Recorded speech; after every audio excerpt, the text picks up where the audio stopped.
اعوذ باللہ من الشیطان الرجیم بسم اللہ الرحمن الرحیم الحمد للہ رب العالمین والصلاۃ والسلام علی رسول الکریم اما بعد.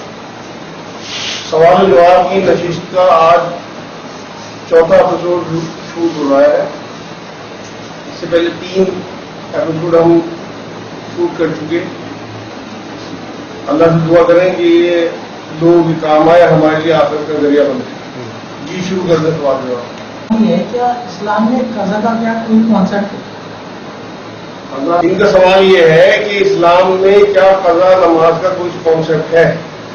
جی قضا نماز کا کانسیپٹ ہے. حضور اکرم صلی اللہ علیہ وسلم کی 2 بار نمازیں قضا ہوئی ہیں, کچھ روایتوں میں 3 بار بھی ہے. ایک بار حضور اکرم صلی اللہ علیہ وسلم اور تمام صحابہ کرام ایک غزوے سے لوٹ رہے تھے, سفر میں تھے, تو فجر سے تھوڑا پہلے سب کی آنکھ لگ گئی اور جب آنکھ کھلی تو فجر کا وقت نکل چکا تھا. حضور اکرم صلی اللہ علیہ وسلم نے تمام صحابہ نے قضا نماز ادا کی. ایک بار اور ایک غزوے میں حضور اکرم صلی اللہ علیہ وسلم عصر کی نماز پڑھنا ہی بھول گئے تو کفار پہ لعنت فرمائی.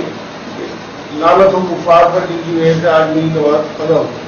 بس یہ 2 ہی وجہ ہے اسلام میں نماز قضا ہو جائے تو پڑھنے کی. آج ہمارے معاشرے میں جس طرح سے قضا نماز کا تصور بنا لیا گیا یہ گناہ ہے, کیونکہ کسی بھی رخصت کا کسی بھی چھوٹ کا مذاق بنانے والی بات ہے.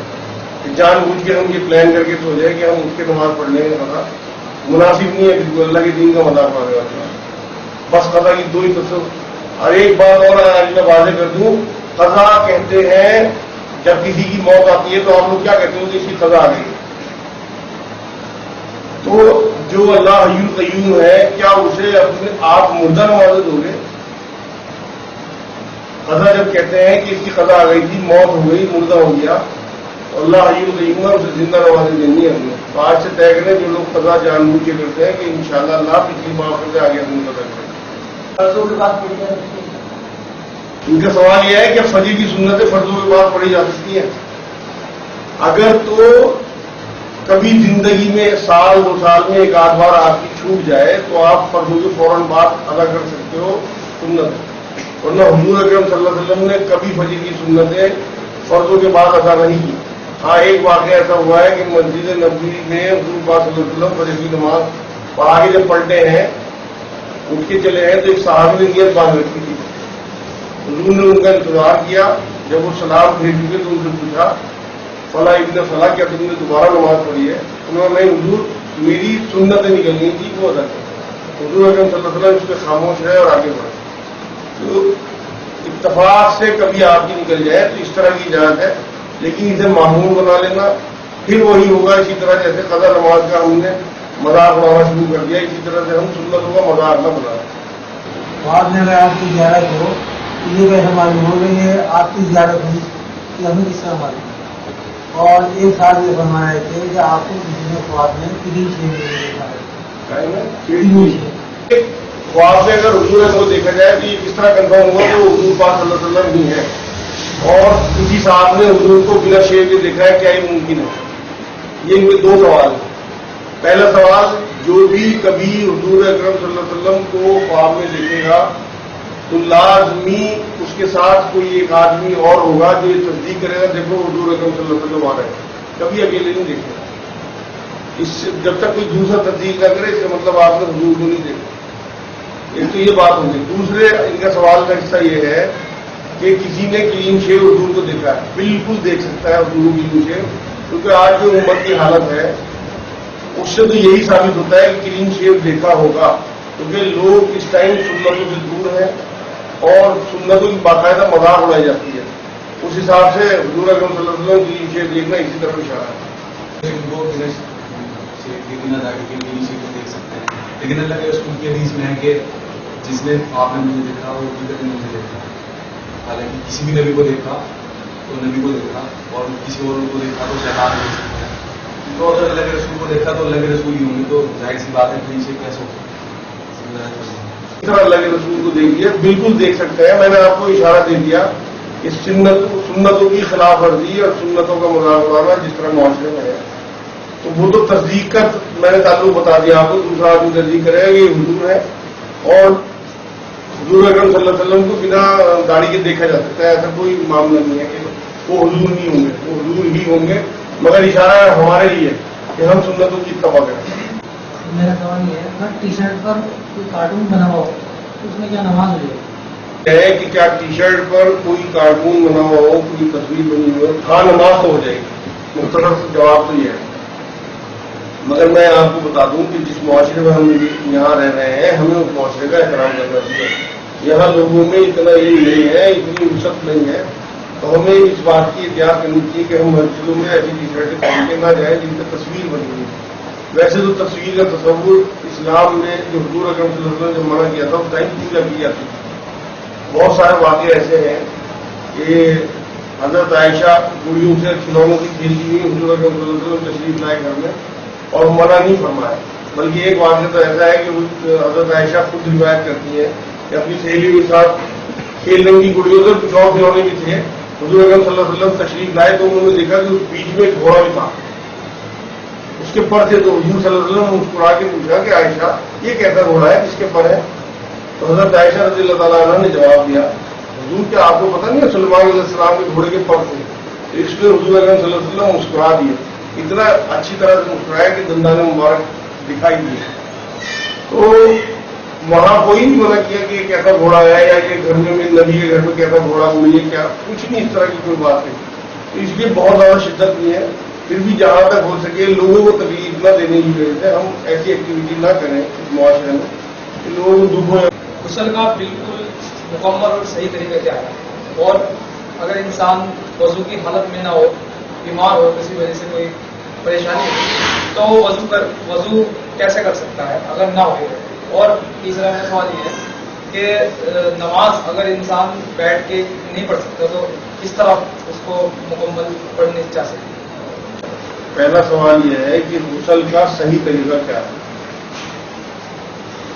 جو حضور پاک صلی اللہ علیہ وسلم سے ثابت ہے، جو روایت کو آتا ہے غسل کا صحیح طریقہ، اس میں یہ ہے کہ آپ سب سے پہلے 3 بار اپنے ہاتھ دھوئیں، 3 بار کلی کریں اور 3 بار ناک میں پانی چڑھائیں۔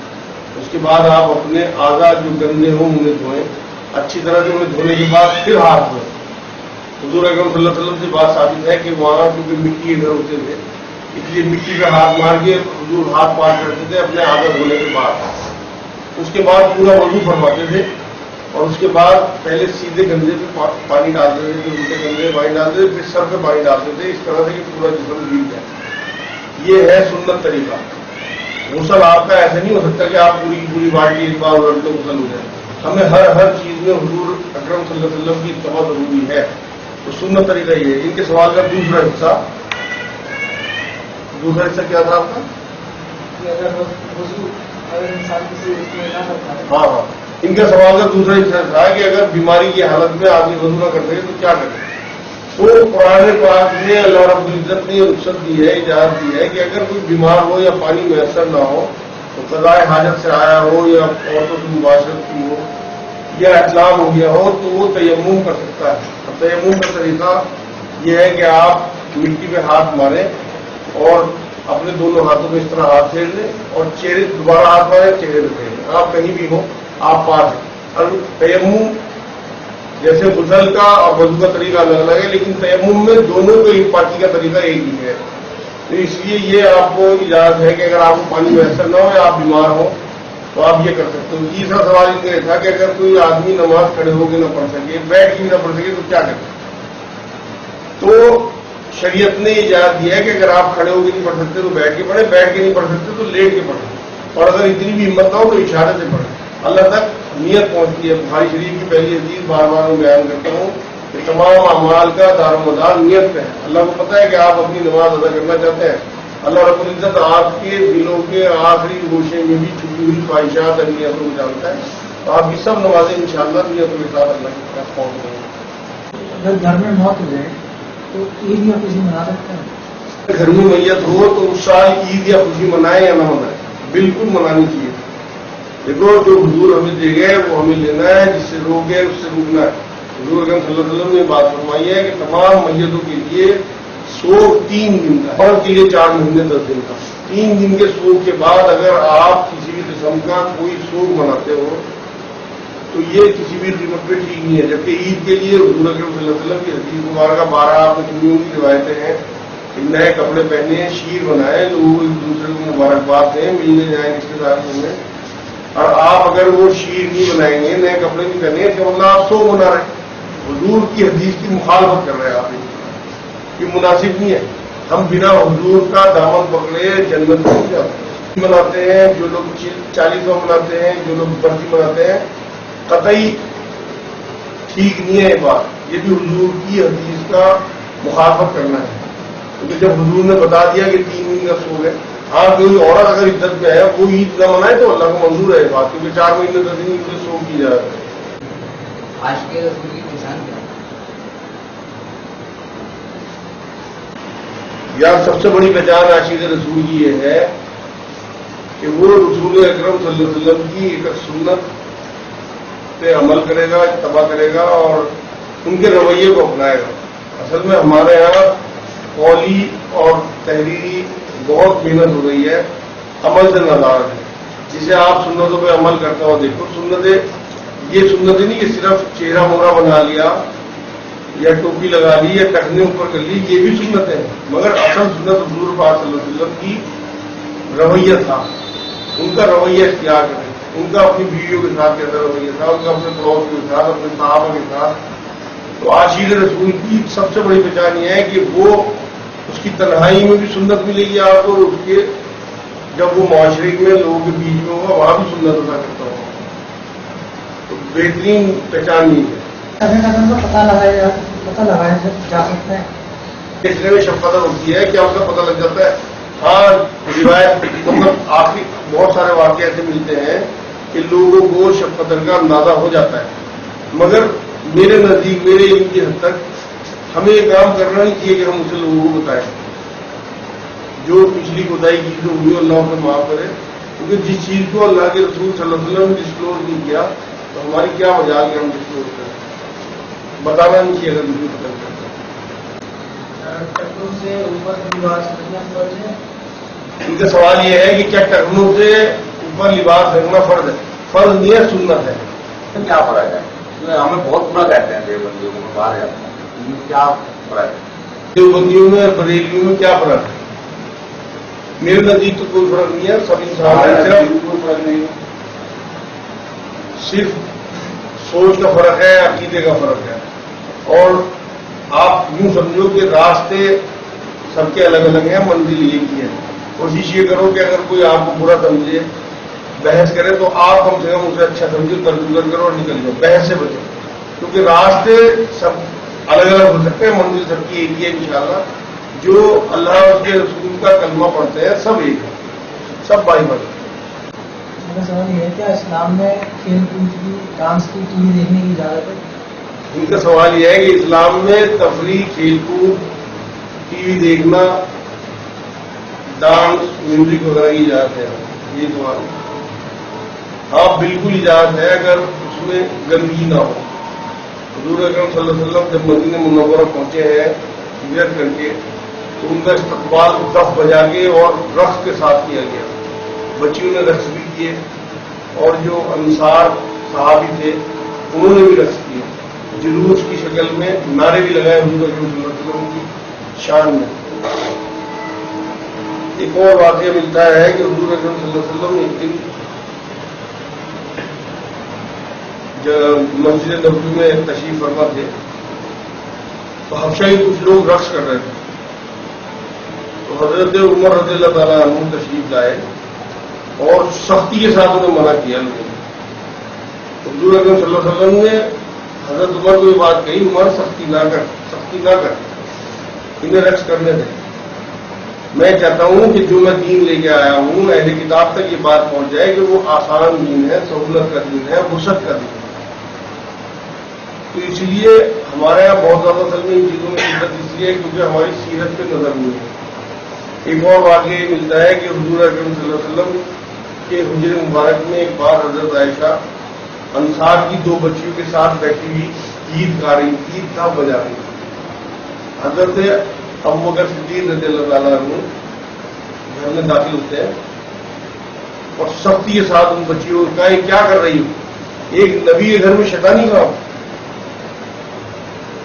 تب تک انہیں پتا نہیں تھا کہ حضور اکرم صلی اللہ علیہ وسلم وہاں موجود ہے.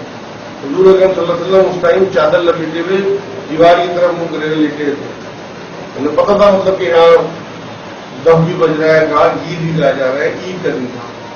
حضور اکرم صلی اللہ علیہ وسلم نے کروٹ سے منہ ادھر کیا اور ابو بکر صدیق رضی اللہ تعالیٰ عنہ کی بات کیا. ابو بکر صدیق انہیں ڈانٹ مت، ہر قوم کے خوشی کے دن ہوتے ہیں، ان کی اپنی روایتیں ہوتی ہیں. آج ان بچیوں کا عید کا دن ہے، انہیں گانے تھے. تو اس لیے کسی قسم کی اتنی شدت نہیں ہے ہمارے یہاں. اگر آپ کے یہاں کوئی شادی ہے، کوئی فنکشن ہے، عید کا دن ہے، بچیے اپنے کمروں میں، لڑکے اپنے کمروں میں ڈانس کر رہے ہیں اور اس میں کوئی گندگی نہیں ہے. یہ نہ ہو کہ عورت کا کھلا کھلا میوزک کی مطلب ایسا گندا میوزک نہ ہو، ہلکا پھلکا میوزک بھی ہو، ڈانس بھی ہو. مطلب میرے نزدیک، میں کوئی مفتی تو ہوں، فتوا تو دے نہیں سکتا، مگر جو میں نے پڑھایا اس کے نزدیک کوئی حرج نہیں ہے ان چیزوں میں. ہاں بڑی بڑی چیزوں پہ آپ دھیان دو. ہمارا مسئلہ تو یہ، میں بار بار کہتا ہوں کہ ہمارے ہاں مچھر چھانے جاتے ہیں، سموچے ہاتھی نکل جاتے ہیں. بڑی بڑی چیزوں پہ کسی کی نظر نہیں ہے. ابھی ایک سوال جو آیا تھا فجر کی نماز کا، وہ اپنا آپ میں ایک عجیب و غریب سوال تھا کہ قضا نمازیں پڑھتے ہیں لوگ، اس کی طرف دھیان نہیں ہے.